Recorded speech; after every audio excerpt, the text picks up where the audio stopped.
السلام عليكم ورحمة الله وبركاته. الفجر الاستثمار الداجني. ما تنسوش تشتركوا في قناتنا على اليوتيوب. قناتنا قناة تعليمية هدفها خدمة مربين الدواجن لوجه الله. في الفيديو ده فيديو ان شاء الله هنحاول ما نطولش فيه عليكم. هنحل مشكلة النبل. تعمل ايه لو النبل اللي انت مركبه في خطوط المية زي كده، النبلاية مثلا من النبول دي حصل لها كتمت، يعني مش عاوزة تنزل مية بسبب مثلا انك انت بسبب الرواسب او بسبب كتر الاستخدام. مثلا ساعات النبل ده بيكتم او بيسد بسبب الرواسب. كمان تعمل ايه لو النبل بتاعك ما عادش يجيب ميه؟ طيب طبعا ده كب من النوع الجافيز. طبعا هنفك الكب كده، تمام. طيب ده النبل عشان نبقى عارفين بيتكون من حاجه اسمها بنز صغير وبنز كبير، وفي النص ما بينهم بليه.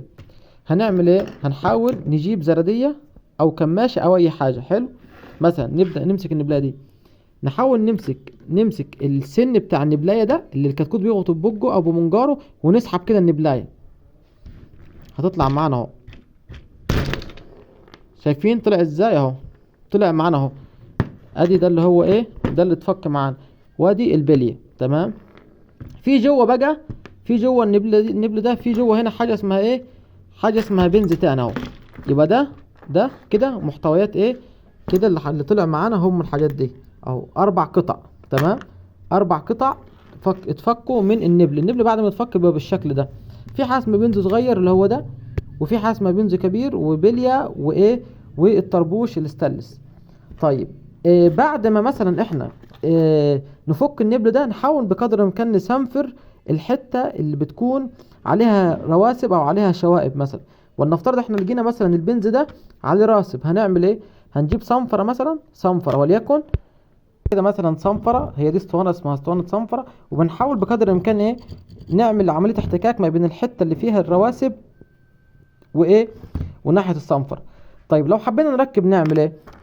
طبعا هو دي النبلايه. حلو، ده النبلايه كده. النبلايه دي بيبقى شكلها كده. طبعا احنا البنز الطويل هنعمل ايه؟ البنز الطويل اللي هو ده البنز الطويل هنركبه كده ونسقطه، تمام. نخلي راس البنز من جوه النبل، هنسقط. شايفين البنز الكبير اهو، ده البنز الكبير اهو. هنعمل احنا هنركبه كده بالوضع ده كده اهو. هنركبه بالوضع ده اهو كده. ركبنا البنز الكبير، تمام. نيجي بعد كده نركب البليه، بتبقى ما بينهم اهو. بعد ما نركب البليه هنيجي للبنز الصغير هو والطربوش، نركبه كده. نركب البنز الصغير في الطربوش اهو، تمام اهو بالوضع ده كده. كده احنا ركبنا البنز الصغير فين؟ في الطربوش. نيجي بعد كده نركب الطربوش فين؟ في النبلايه. نركب الطربوش فين؟ في النبلايه.